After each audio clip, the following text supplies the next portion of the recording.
Hi everyone, welcome to another coronavirus update. Dr. Oommen and I have been getting a lot of great questions with regards to the coronavirus, the vaccine, what does it all mean? And so we thought that we'd address some of that in our video today. Like we said in our last video, do not do this at home. We are trained professionals. It's true, and some of you may not be able to see that there's a nice piece of plexiglass separating Dr. Oommen from myself. Yes. So maybe we'll start by quickly painting the picture of where we are today. So presently we've been having 1,500 to 2,000 infections of coronavirus per day, and there's been on average 30 to 40 deaths per day, and the rate of hospitalization and ICU admissions has been climbing.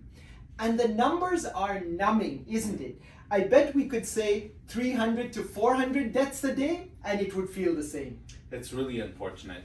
Quebec, of course, has been the worst hit province in Canada. And if you take in consideration that the majority of cases are asymptomatic, and so people are not likely to go out and get tested, we're seeing that 1 in every 30 people you encounter likely have the coronavirus. Wow, 1 in every 30. This, of course, is important to consider as we approach the holidays. While we're not officially allowed to gather during the holidays, I'm sure we all know people that have or plan to.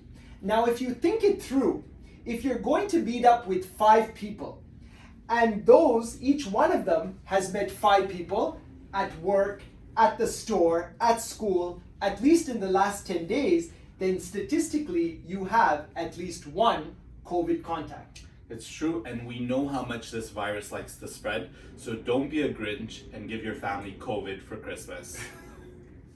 Now, Dr. Liello, would you say the most popular question we get these days is about vaccines? Absolutely. I think we get a question every day at Cardiogenix about some angle on the vaccines. Now, we could spend an hour talking about every angle on even just the first available vaccine from Pfizer, but let's give you the critical summary.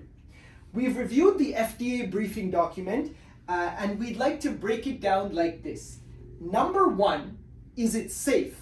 And number 2, does it work? Right, so we'll start with number 1, is it safe? We would say, given the information that we have today, December 2020, and given the worsening pandemic that we're facing, the answer is yes. So Pfizer did not take any shortcuts when it comes to this research. The idea that it was rushed is really because they were really more motivated to get it done quickly. Now, development started immediately after the genome of the virus was published in January. All of the usual steps in testing and reviewing were completed in exactly the same way as it would normally be completed. Right. One of the aspects that expedited the vaccine was recruitment. So normally recruitment in clinical trials takes time. So you have the researchers that go out in the community and they try to find eligible volunteers. In the middle of a global pandemic, there was really no shortage of eligible volunteers that wanted a chance at being immunized. Another thing was that for the production, they already started enhancing the manufacturing capabilities of the main producers even before the vaccine was accepted. Now, why would they they normally wouldn't do that because it's too risky. In this case, the risks were largely outweighed by the possible benefits. Good point. Now, historically, the fastest vaccine outside of the various flu shots ever developed to date was the mumps vaccine in the 1960s, and it took 4 years.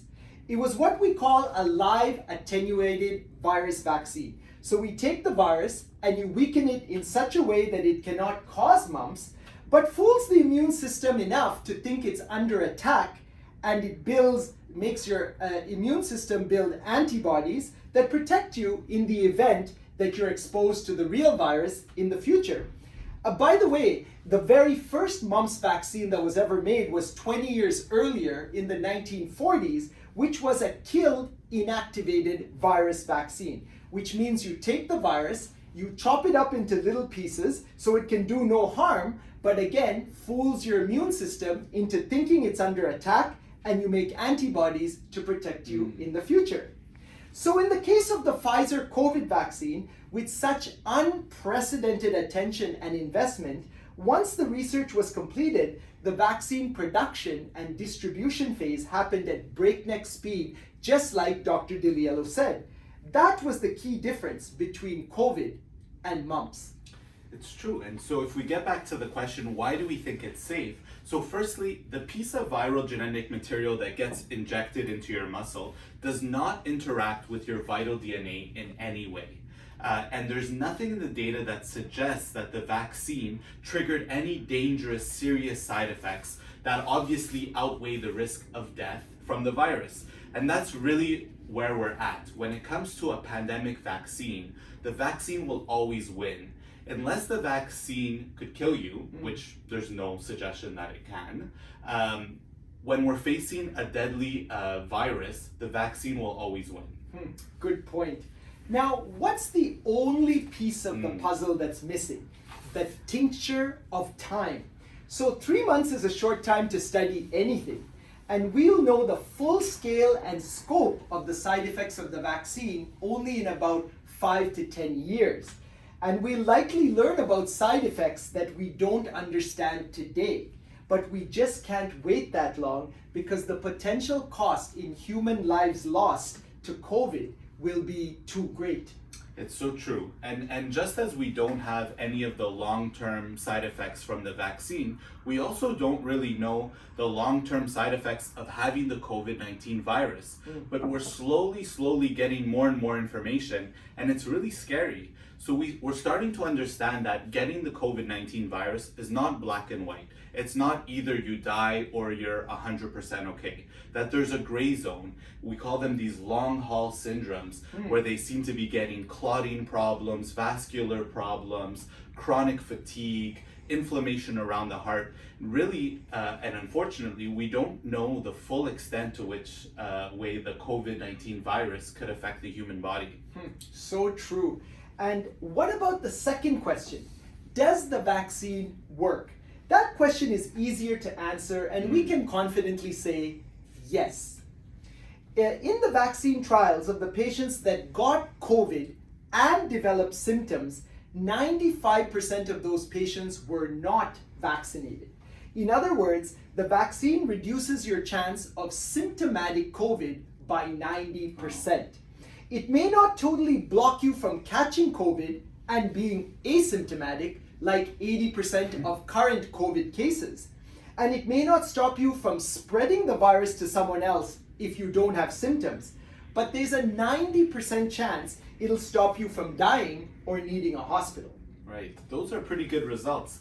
And as much as you all want to see me back in the clinic wearing my nice suits and classy shirts, I'm not throwing away the scrubs, the masks, the gloves, the Purell anytime soon. And it's for a few reasons. For one, we don't know how long of an effect the vaccine has. We also know that it's not 100% effective, and we know that we're not going to be able to vaccinate everyone at once. And so you really still have to wait until enough people in the community are vaccinated and the number of infections drops down to almost zero, so that even if you are one of the unfortunate individuals that the vaccine didn't work, your risk of death or any long-term side effects of getting the virus is still very, very low. That's a great point. So I guess we should think of the vaccine as another layer of protection in your pandemic armor. So mask, face shield, gloves, hand washing, distance, plexiglass, avoiding crowds, good ventilation, and now vaccine. Congratulations, you are almost virus proof. But don't let your guard down too much or too fast. That really concludes today's segment. Everyone here at your Cardiogenix family would like to extend to you and yours a happy holiday. We wish everyone to stay safe and best of health. Happy holidays.